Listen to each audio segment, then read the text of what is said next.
কালী পুজোয় বারাসাতে না ঘুরতে গেলে বোধহয় কালী পুজোটা সম্পূর্ণ হয় না, এটা অনেকেই বলে থাকেন। আমাদের অপর প্রতিনিধি অয়ন শর্মা এই মুহূর্তে আমাদের সঙ্গে রয়েছেন একেবারে সরাসরি। অয়ন, কি ছবি উঠে আসছে?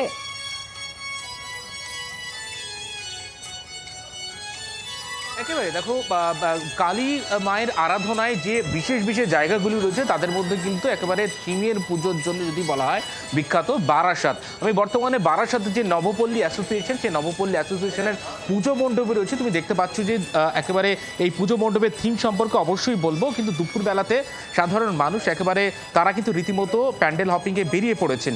এবং এবারে 47তম বর্ষে বৃন্দাবনের যে চন্দ্রোদয় মন্দির, সেই চন্দ্রোদয় মন্দিরের আদলে গোটা মণ্ডপ একেবারে ফুটে তোলা হয়েছে। এবং এই মা কালীর মন্দিরে এখানে কিন্তু এই যে প্যান্ডেলের থিমের কথা বললাম, যে চন্দ্রোদয় মন্দির, বৃন্দাবনের চন্দ্রোদয় মন্দিরের আদলে গোটা মণ্ডপ, সেখানে একইভাবে এখানে কিন্তু মা কালী প্রতিমায় সেখানেও কিন্তু অসাধারণ থিমের ছোঁয়া রয়েছে। গোটা মণ্ডপের ছবি আমার চিত্র সাংবাদিক অরূপ অধিকারী সেই ছবি দেখাচ্ছেন।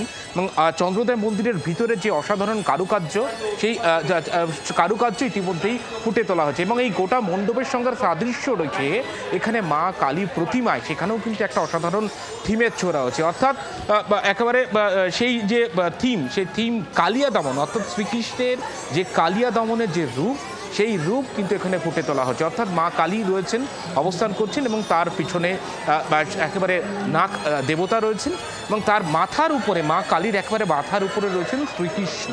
এবং একেবারে একটা অসাধারণ থিম এই গোটা মণ্ডপের সঙ্গে, যে চন্দ্রোদয় যে মন্দির, বৃন্দাবনের চন্দ্রোদয় মন্দিরের সঙ্গে সাদৃশ্য রেখে একবার অসাধারণ একবারে প্রতিমাতেও, কালী প্রতিমাতেও দেখতে পাচ্ছ সেই অসাধারণ থিমের ছোঁয়া। এবং গোটা মণ্ডপ দেখতে কিন্তু একবারে সকাল থেকেই মানুষের ভিড় রয়েছে। দুপুর বেলাতেও বহু মানুষ তারা দূর দূরান্ত থেকে বারাসাতের এই অসাধারণ পুজোগুলোর মধ্যে অন্যতম 47তম বর্ষে বারাসাতের নবপল্লী অ্যাসোসিয়েশন তাদের পুজো মণ্ডপে কিন্তু রীতিমতো ভিড় জমিয়েছেন দূর দূরান্ত থেকে আসা যারা দর্শনার্থী, যারা পুজো উদ্যোক্তা রয়েছেন। তারা একটা আশা করে থাকেন যে প্রত্যেকটা বছর তাদের একটা উন্মাদনা থাকে যে তাদের পুজো মণ্ডপে ঠিক কতটা মানুষের ভিড় থাকবে, সেই উন্মাদনা যেমন থাকে। এবং তারা ঠিক কি বলছেন, দর্শনার্থীরা যেমন রয়েছেন তারা ঠিক কি বলছেন, তাদের কতটা আশা থাকে। এই যে এবারে কি দেখবে দর্শনার্থীরা এসে, এবারে দেখবে বৃন্দাবনের চন্দ্রোদয় মন্দির, যেটা বৃন্দাবনে তৈরি হচ্ছে, এখন সম্পূর্ণ হয়নি, 700 ফুট উঁচু হবে, পৃথিবীর সবথেকে বড় বিল্ডিং সেটা হবে। তো সেইটা আমাদের যারা জুনিয়র আছে তারাই পছন্দ করেছিল।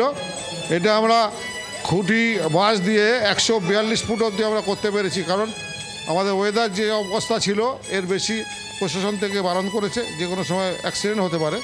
তো আমরা এই মণ্ডপ দেখবেন যারা 142 ফুট উঁচু, যে কেউ দাঁড়িয়ে দেখতে গেলে ঘাড়ে কিন্তু ব্যথা হবে। আর বৃন্দাবনে এই মন্দিরের ভিতরে যতটা কারুকার্য তার থেকে অনেক বেশি আমরা করেছি মানুষকে আনন্দ দেওয়ার জন্য। দুধের স্বাদ ঘোলে বেটানোর চেষ্টা করছেন যারা বৃন্দাবনে যেতে পারছেন না, বারাসাতে নবপল্লী অ্যাসোসিয়েশনে এসে একেবারে চন্দ্রোদয় মন্দির দেখতে। হ্যাঁ, আমরা গত বছরও করেছিলাম।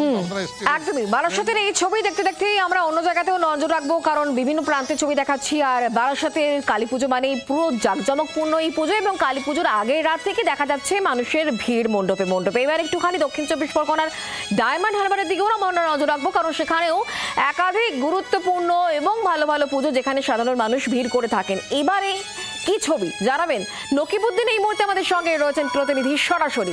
নকিবউদ্দিন,